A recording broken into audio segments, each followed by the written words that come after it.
Romans chapter 1 teaches. Marriage. I want to talk about some marriage, and then I will end. If you have any questions, put in the comment section. If you want me to address anything or clarify anything, feel free to put in the comment section below. I want to talk about a little bit about marriage in heaven. Someone asked me this question on my Thursday Q&As on my social media. Let me pull up the question really quick. It says, thoughts on marriage and will we have our partners in heaven? I don't think God sanctifies marriage here on earth, only to unvalidate it in heaven. Will there be marriage in heaven? Now, this is a topic that is like really sensitive to a lot of people. And for some people, there's like for people who are married, there's like, it comes with like grieving. Like, I want to make sure, I want to be married to my spouse. Like, I want to be married to them forever. In eternity too. There's people who believe in that. The Mormon Church, that's one of their like advertisements. Families are forever. And that appeals to a lot of people's emotional heartstrings. The families are forever, that marriage is forever into eternity. Now, I want to be clear that, hey, Don, thanks for joining. I want to be clear about marriage in heaven. Is there marriage in heaven? Let's look what Jesus says, and let's use some biblical interpretation as far as what Jesus says about it, and we will talk about it. Yep, thanks for Dinu for joining the chat. Let's talk about what Jesus says. The same day, this comes from Matthew chapter 22. The same day, Sadducees came to him who say that there is no resurrection. And they asked him a question saying, Teacher, Moses, if a man dies having no children, his brother must marry the widow and raise up offspring for his brother. Now there are 7 brothers among us. The first married and died, and having no offspring left his wife to his brother. So to the second and third, down to the 7th. After them all, the woman died. After them all, the woman died. My goodness. In this scenario, the woman went through 7 brothers. I mean, if you're a woman, would you be cool with that? Would you be cool with marrying your husband, your dead husband's brother? And when he died, marrying the next brother. And then when he dies, marrying the next brother. My goodness. Would you be okay with that? This is what the Sadducees come to Jesus with. My goodness, I don't know my wife certainly would not be okay with marrying my brother if I ever died. Certainly not be okay. And I wouldn't be cool with that. I would not be cool. I wouldn't be like, hey, make sure, I wouldn't tell my younger brother to make sure, this is so weird. So weird. I wouldn't even tell my closest friends. Hey, make sure, you take care of my wife, because, make sure you marry one wife. So weird. I would never tell any of my friends to do that. I'd be like, you know what, Sierra, I love you. Remain single. Don't ever remarry. I'm be whatever. But I understand that historically that this is what they did, and this is the responsibility of the family, that they would take care of their brother's wife. That's just part of the responsibility. That was the culture. That was what was supposed to be done, to take care of their brother's wife, and they would just marry them. But transferring it into this culture today, that would be very weird. So in verse 24, or in verse 20, where am I at? Verse 25. Now there are 7 brothers among us. The first married died, and having no offspring left his wife, so too the second and third. After them all, the woman died. In the resurrection, therefore, of the 7, whose wife will she be? For they all had her. Whose wife will she be in the resurrection? And I'm gonna talk about what Jesus says. But for those who are Mormons, Mormons believe that my goodness, that she gets to be one of their wives too. So weird.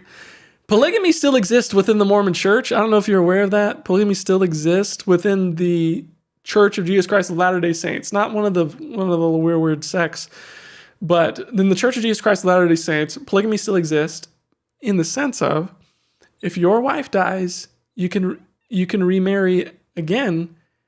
And guess what? If you die, you got 2 wives in heaven one day. And you have 2 wives, and they're 2 goddess wives, and you get to populate with them. And then if that woman dies, the second wife dies, you get to remarry. Guess what? You got 3 wives. Mormons still believe in polygamy. And so the Sadducees come to Jesus. They're like, whose wife is she going to be in the resurrection? What's going to happen? And for those of you who are unsure what the resurrection is this. The world is going to a particular moment. The history of the world has been going to a particular moment. Right now, we're going towards a particular moment in the future that God has planned, and it's called the day of the Lord when He returns. Now, many of us might die before then and go to heaven to be with the Lord. Our spirits may go to heaven to be with the Lord before the Lord comes back, but our bodies will remain on the earth. And that's what happens when you die. Your body remains here, but your spirit goes to either, if you believe in Jesus, your spirit goes to heaven. If you didn't, your spirit goes to eternal punishment in a place called hell. That's the reality. But your body remains here on the earth. But then there's called this resurrection when the Lord returns and He now brings heaven on earth, and we got a new earth, we got a new heaven and new earth here. We get what's called the resurrection. The resurrection is when God unites our body, raises our bodies here on earth, and unites it with our spirit. Because we were created to be both body and spirit. Now the Sadducees are like, whose wife is she going to be at the resurrection? Now the Sadducees are trying to trick him. They don't even believe in the resurrection in the first place. But what does Jesus say? But Jesus answered them, you are wrong, because you neither know the scriptures nor the power of God. For in the resurrection they neither marry nor are given in marriage, but are like angels in heaven. As for the resurrection of the dead, have you not read what was said to you by God? I am the God of Abraham and the God of Isaac and the God of Jacob. He is not the God of the dead, but of the living. And when the crowd heard it, they were astonished at His teaching. In the resurrection, they neither marry, verse 30, they neither marry nor are given in marriage, but are like angels in heaven. Now, people tend to think that this means that we get to be angels in heaven. That's not what it's saying. It's like angels, not become angels. We don't become like angels. And I don't know if I want to look like one of those angels. I don't know if I want to look like an angel with like 6 wings to cover my face. I don't know if I want to look like an angel with lies all over my head. I don't know if I want to look like that. Okay, God didn't create me that way. But will there be marriage in heaven? Jesus addresses it here in verse 30. For in the resurrection, they neither marry nor are given in marriage. So what's Jesus saying? He's saying that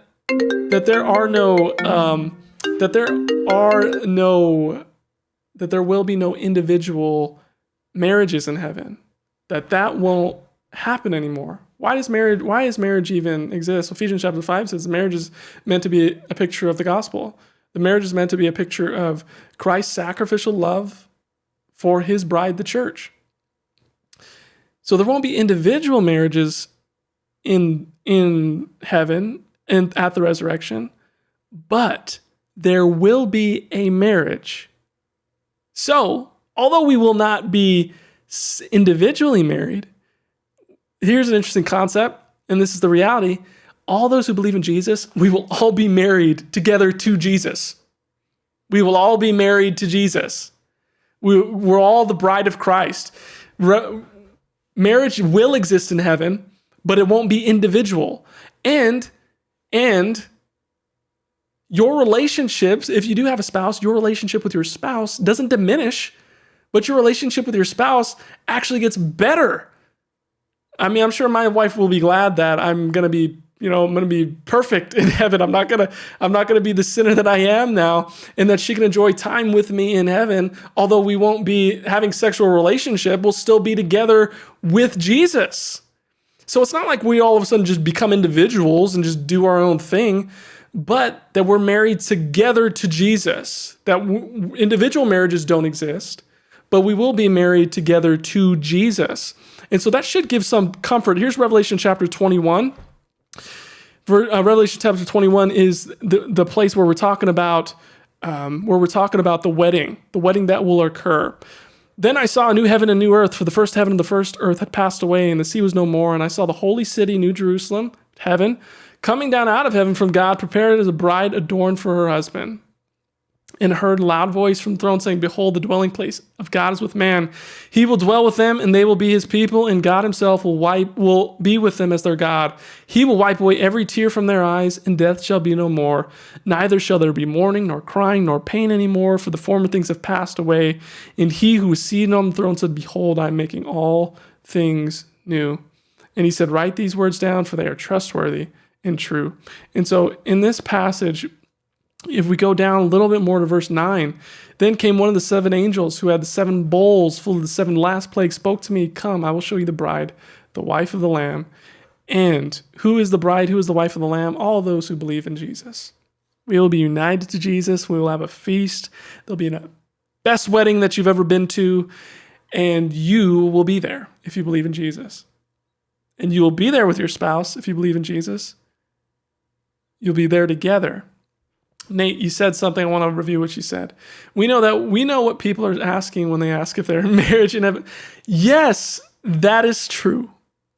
But when people are asking if they're in marriage in heaven, they're really asking if they're going to have sex in heaven. That's really what they're asking, because they're like, I want to make sure that like I'm not missing out on that aspect of marriage.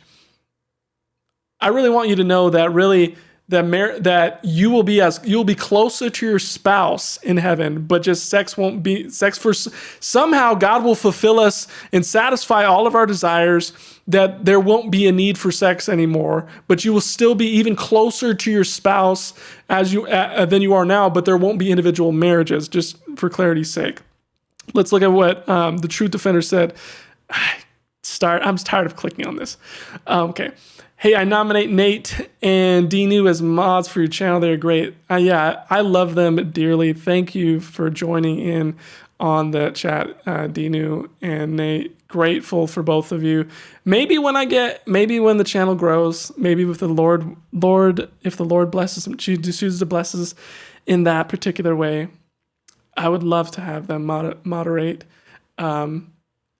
I hope that I wouldn't get like people like Catholics. I don't want to be like the Catholic hater. I don't want to do that. I just want to teach people the Bible.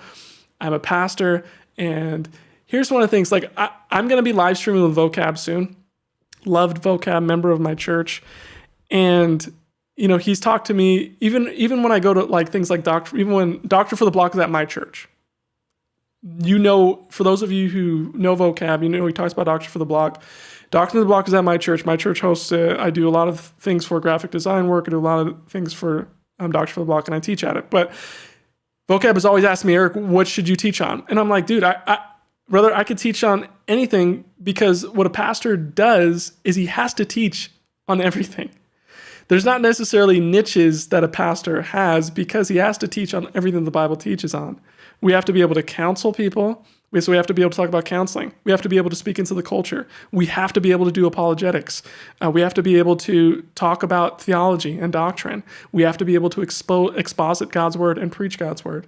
So a pastor wears many hats when it comes to theology and culture.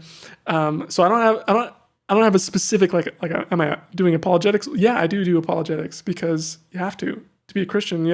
And to be a Christian who has a voice in the culture, you have to do apologetics. But as a pastor, I have to be pastoral, and I have to provide a shepherd's heart. But also as someone who graduated seminary, I have to make sure I'm representing and have integrity and representing the opposing viewpoints properly and be a scholar. So as it grows, I would love to have Dinu and Nate moderate as well. I know that they do that for Vocab's channel, and I will be live streaming with Vocab soon. I actually got to call him tonight to talk, because I missed his call later today, but I also see him all the time. But I want to thank all of you for joining in my video today. Let me look at just some more chats. And Isaac said, I watched Mike Winger today, and he said Billy Graham heavily implied there will be sex. Yikes. I would love to see what Billy Graham said about that. Billy Graham with the Lord. He is with the Lord by grace. He did a lot of great things for the kingdom. If he did say that, I would disagree with his view on sex in heaven, because there isn't individual marriages in heaven. Although we are one married people. Well, although we are one married to Jesus, we're not. I don't know how. I would wonder what he would say about that. But I thank all of you for joining me today. I'm grateful for all of you. If you have anything that you'd love prayer for, put it in the comment section below. I'd love to pray for you.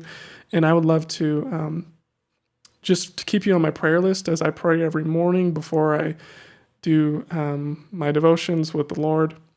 I pray, and I want to keep all of you in my mind and my heart. And yeah, you can pray for me and my wife and for my family. This week, transparently, has been a little tough for us for various reasons. It's